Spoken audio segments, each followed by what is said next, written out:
Now at 6, we begin with the latest in the wake of the capture of Venezuelan President Nicolás Maduro. President Donald Trump is saying a torture chamber in the Venezuelan capital is being closed. The announcement was made almost 72 hours after Maduro and his wife were captured. Tonight, 2 South Florida men who say they were political prisoners for more than a year are speaking out. Good evening. I'm Lauren Pastrana. Thank you for joining us. CBS News Miami's Yvonne Taylor is your reporter live in Doral. And Yvonne, they said they were repeatedly tortured.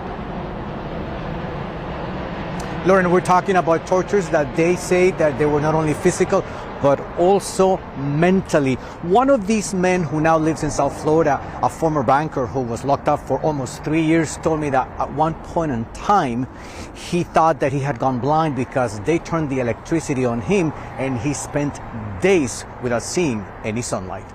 Helicoide became a symbol of the terror, of the power of the dictatorship.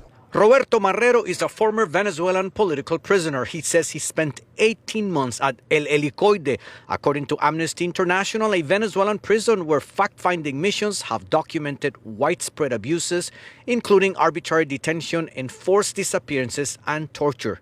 It sits on top of a hill in central Caracas, built as a shopping mall in the 1950s. The structure was used in recent decades by Hugo Chavez and Nicolás Maduro against their political adversaries like Marrero. Putting people in the jail is the only way he finds to stay in the power. President Donald Trump did not mention it by name. The prison is under his lens. They have a torture chamber in the middle of Caracas that they were closing up, but he's tortured people. Maduro decided to put me in the jail to disassemble the team. He says that happened in March of 2019 until August 30th, 2020. He was the chief staff of interim President Juan Guaidó. Take me into this prison. When you go to bed on the night, your bed, I think, is maybe a king size, no? All my room is inside your king size bed. Marrero shared with CBS News Miami this video from 2021. He says it was taken from inside of the prison by guards at El Helicoide to a contact from outside. Torturan físicamente, psicológicamente. They torture you physically, psychologically, and morally. Eligio Cedeño, a former banker who was sent to El Helicoide in February of 2007 by Hugo Chavez, was released by United Nations intervention in December of 2009. Básicamente, nunca ves la luz del sol. Both men are glad Trump is asking to close the prison.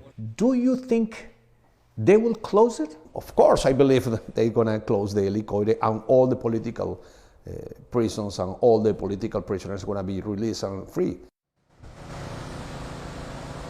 So far, the interim government of Delcy Rodriguez, which is supposed to follow the indications of Donald Trump, has given no signal of closing El Helicoide and or releasing political prisoners. But the men that I talked to tell me that it is one thing what the new government says, especially in public, and another one what she does behind closed doors.